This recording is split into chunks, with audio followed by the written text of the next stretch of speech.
All right, y'all. So I was looking at this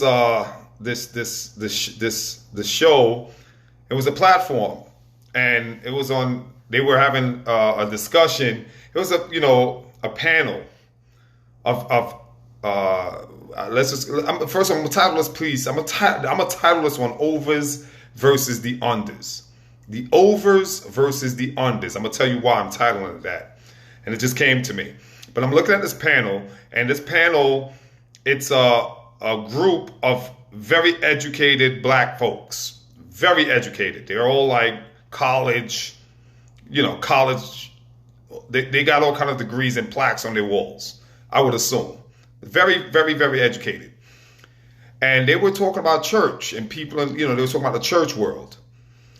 And there was some that were, they were supportive. They were saying things that were supportive, but there was some that was really irritating me as I was watching this thing. I was like, and some of the things that they would say is that like people who go, the majority of people are, in other words, they were saying church is a place for people who can't really make it in this world. That's what they were kind of like, the idea. They weren't saying that explicitly, but that's the idea. Because they would say things like a lot of people who are in church are people who are impoverished. A lot of people in church are people who are undereducated, underprivileged, underpaid, underappreciated, just under. A lot of people who go to church, they go to church because they're looking for some kind of help from the church, right? And I didn't like that. I just didn't like that because when you look at a lot of the mega churches, a lot of the mega churches got a lot of successful people in them. A lot of successful people are in the mega churches. Now, if you're talking about the mom and pop shop, the smaller churches, I wouldn't debate. If I was on that panel, I wouldn't have pushed back on that because I agree to some extent. I agree to some extent. I do agree to some extent that a lot of people do go to church because they're in need of some kind of help, whether it's an emotional help, spiritual help, financial help, economical help. So I don't disagree totally. Or psychological help. So I don't disagree because if I go to a hospital, there's a reason why I go to the hospital, right? I'm sick. There's some kind of illness I have bodily that makes me run into a hospital. So when they say people go to church because they're looking for help or because they need this or they need, I don't necessarily agree with it, but it's the manner in which they were saying it that kind of like that ticked me off because they said it with an air. A certain air, right? There was a certain superiority complex kind of air, as if they were, beyond church. They were beyond the help and the needing that the people need that went. As if they were saying it in a way that it was disparaging, and it was being said in a way that was like putting people down. That's the air that they gave off, right? They had an air of arrogance. Because like I said, it was a panel of very educated black folks. They're all college, and they all talked about colleges and stuff that they went to, and they were having discussions about social issues and social issues in the black community and etc. And church was one of church is a big thing in black communities. They were talking about whether churches are helping the black community or enabling poverty in impoverished neighborhoods. All kind of social issues. But I didn't like how they were making it sound as if like church is just a place where everybody is in church because they're undereducated and they don't have the degrees we have and they don't have the knowledge and the education, the prestige and they don't have they were smug. They were just very smug in what they were saying, the way they were saying it. And I was just sitting there watching and just thinking, right? I'm going to title this video The Overs versus the Unders. And I think y'all see where I'm going with it. So the church folks that they were talking about, I'm going to be the voice for them. I'm the voice for those church folks, those underprivileged, those who are underprivileged, those who are undereducated, those who are underpaid, those who are underappreciated, those who are under oppression, depression, repression, all kind of the aggressions. I'm gonna be the voice for that, for them, and speak against the overs, the overachievers, the overeducated, the overcompensated, the just the overs, the overachievers, the overgetters, right? Those who have the surplus of economic resources, political persuasion, political backgrounds, come from the pedigree, the stock, dynasty. Those who have the resources, the physical and tangible assets to be able to take you to court of law, to be able to have the best insurance, the best lawyers, the best this, the best that, so that they can fight, so they're strong. They're strong. They're economically strong. So we have the unders versus the overs. I take a lot of exception and umbrage to the comments that they were making, because if what they're saying is, poor people, underappreciated people, underprivileged people, underrepresented people, the unders. If we, and I'm calling myself the unders because I side with the unders. If we run to church ritualistically every weekend, for me it's Saturday. I go on Saturdays, and for most probably go on Sunday. If we run to church on weekends, every weekend you find us in church, because we're running there because we need help. We don't have what it takes to cut the mustard.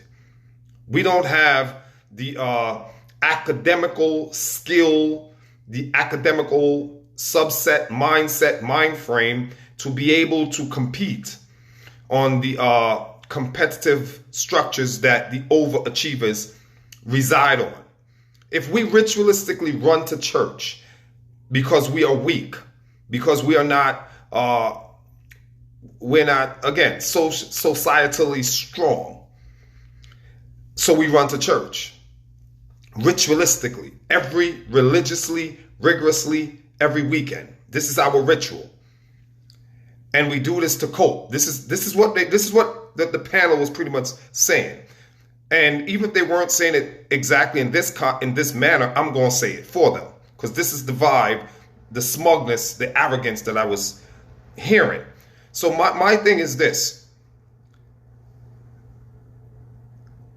I concede. I concede to the overs with their statements that people who run to church are people who are just not quite fit to compete in the marketplace, that they dominate and occupy. I concede that. I give that to you. So you have no argument for me there. But I want to pose and present a question to you, overachievers. The creme de la creme. The cream that rises to the top. You too have a ritual.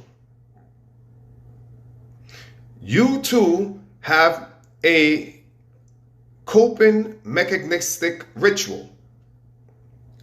The unders have their coping mechanism or mechanistic ritual, which is we run to church every weekend, ritualistically. You too have a coping mechanism ritual. I present to you Exhibit A. I have been privileged. It's a privilege for me to accompany one of you overachievers, a few of you overachievers. I'll call you co-workers, to some of your rituals. Every weekend, the overs have their rituals. And I've been privileged, because it was a privilege for me, to accompany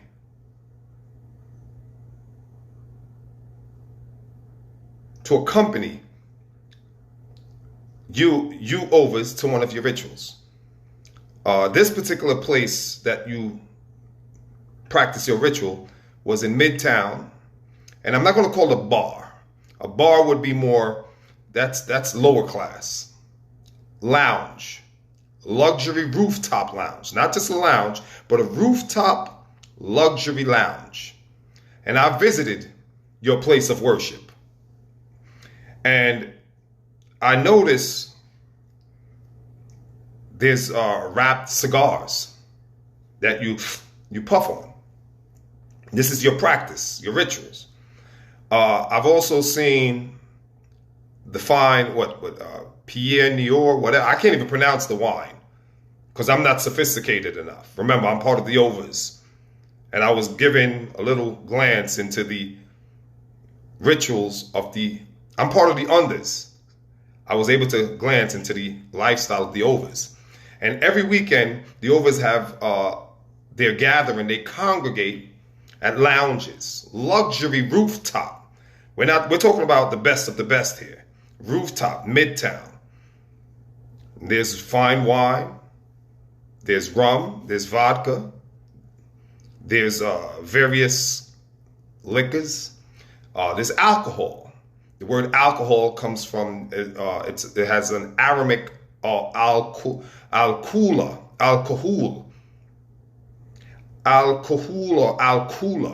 which is Aramaic for spirits. It means spirits. That's why when you go to a liquor store, you'll see the sign that says spirits. Another term for alcohol is spirit in the English. Well, it comes from the Aramaic alcohol, which means spirit, and it's a demonic entity.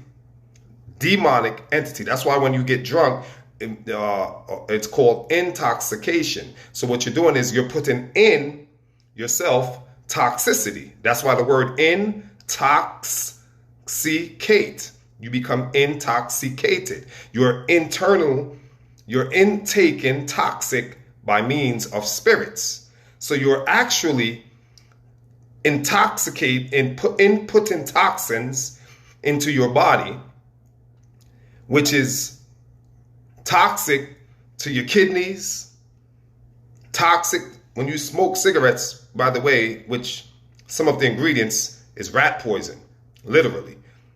Read what are the ingredients in cigarettes. So many different poisons, one being rat poison, and all other kind of poisons in cigarettes. So you're actually, when you smoke, and I notice there's a lot of smoke, so there's a lot of smoking going on. There's a lot of drinking. And this is a lounge, by the way. This is rooftop, top of the top, best of the best. And I've been privileged to have access into your congregation, your place of worship. You don't call it worship, though.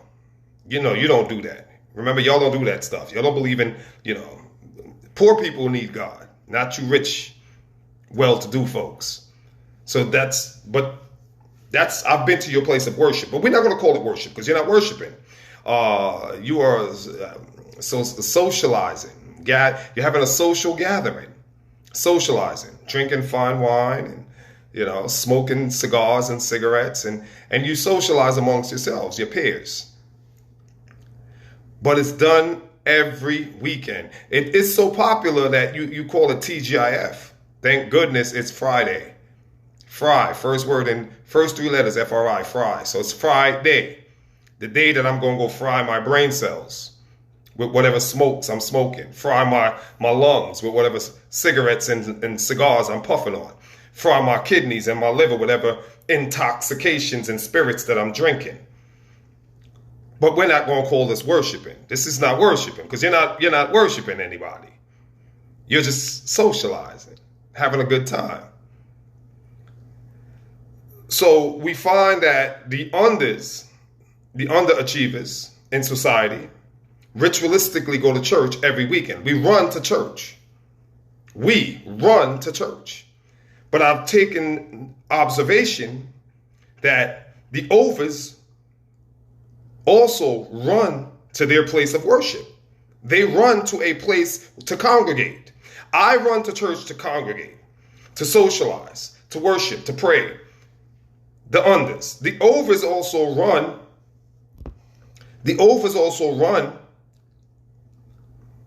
to a place to socialize, to congregate, to gather, to partake and participate in their extracurricular activities. Now, I'm painting this picture here to get to a main point. Here's the gist. The panel I was watching, what made me make this video, what ticked me a little bit was the panel was making it that, us, church is a place for those who can't quite cut the mustard in society. The undereducated, underprivileged, underpaid. Those who are barely getting by, run to church, fall at the altar, and beg some guy in the sky for help. That's what they made it sound like. So church becomes a coping mechanism. I think it's a fair assumption that's what they're saying. But I would say, okay, again, no pushback there, because I agree to some extent, not in a condescending and smuggish, arrogant way in which they were saying it, but I do agree with their main point that church is a place to help me cope, to help me balance my spiritual life, to unfold and to understand myself and search myself. So I don't disagree. But what is this lounge? Why do you overs, run to the lounge ritualistically every Friday, Saturday, maybe even Sunday, some of you, but every Friday night, almost like clockwork, every weekend, you're at the luxury bar, the luxury lounge, the rooftop bar? Why do you do what you do? Is it not for the same reasons? Let's analyze this a little bit. I'm at the 16-minute mark. I'm not going to go too long, but let's dissect it a little bit. I, being one of the Unda'S, I'll admit, I embrace that I run to church to help maintain my sanity. Point to the Ova'S. They're right. I run to church, specifically speaking for myself, why I do it, my motivation, to help stabilize my sanity, to help keep me grounded, to help me maintain a certain spiritual level, whatever that level may be, to help me maintain that level. So I agree that there's a neediness in me. I need to run to church to help me, just to help me. So I am looking for help. But I pose the same question. Why do the Ova'S ritualistically, rigorously, religiously run to the rooftop? Is it to socialize? That's a superficial answer. That's the surface answer. No, it's not to socialize. You Ova'S are running to your rooftops, your luxury lounge, your sophisticated wines, caviar, whatever the hell you're running to there for the same reason that I run to my church. You run to your rooftops after what? A long work week. You can't deny that. That's why you've titled, you're giving it a catchy, I believe it's called an acronym, TGIF. Thank goodness it's Friday. I didn't make that up. Y'all did. You've even named your place of worship or your association of worship. You've named it. You've named it TGIF. You've given it a catchphrase, TGIF. You've abbreviated. You've given it a name, TGIF. Why? Why name TGIF? Why is it thank goodness it's Friday? Why am I glad that it's Friday? Because why? You get to go and unwind. You get to go and release the stress, the pressure, the demands, the crucibles that the work week had you in. You get to go and release.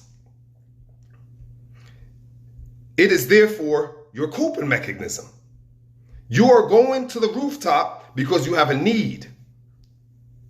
You are running to your rooftop because you have a yearning. You're running to your rooftop because you find an oasis, a place of rest from your work week. There is no distinction other than your means and your methods. I run to the church, you run to the rooftop. I pray and read the Bible, you drink and smoke cigars.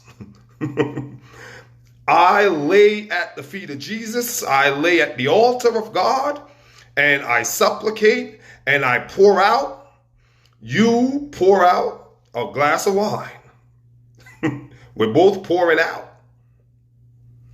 But what you're pouring into your glass and therefore into your body is spirits, aka alcohol, aka alcohol, Aramaic for spirits, demonic entity that intoxicate your body. When I go and pour out, there's a reciprocity. The Spirit of God is also pouring back in. As I pour out, He pours back in. But what the Spirit of God is pouring into me is flushing out of me any toxins that I've accumulated throughout the week. So I walk away from my religious experience, my church experience, stronger, better. You don't. You're hungover after your experience. You might wake up and don't know who's in the bed with you the next morning. You wake up and need to drink coffee and all other kind of uppers to wake you up because you're hung over. You don't wake up better. You wake up with your lungs a little bit blacker, your kidneys a little bit more damaged from all the intoxication from the spirits, the alcohol that you're consuming. And you look to the next TGIF, no different than I look to the next meeting at church. I say all that to say we both, hopefully you'll see, we both, Ova'S and Unda'S, are in the same boat of life, experiencing the same buffets and beatings, turbulences and disturbances of life. But we part in the ways in which we go to cope. You go to the lounge, the bar, the clubs. I go to the church. And we're both looking for what? Some kind of solution, some kind of relaxation, some kind of outpouring, some kind of peace, some kind of stability, stabilizing energy, stabilizing force, whatever you want to call it. Till next time, peace.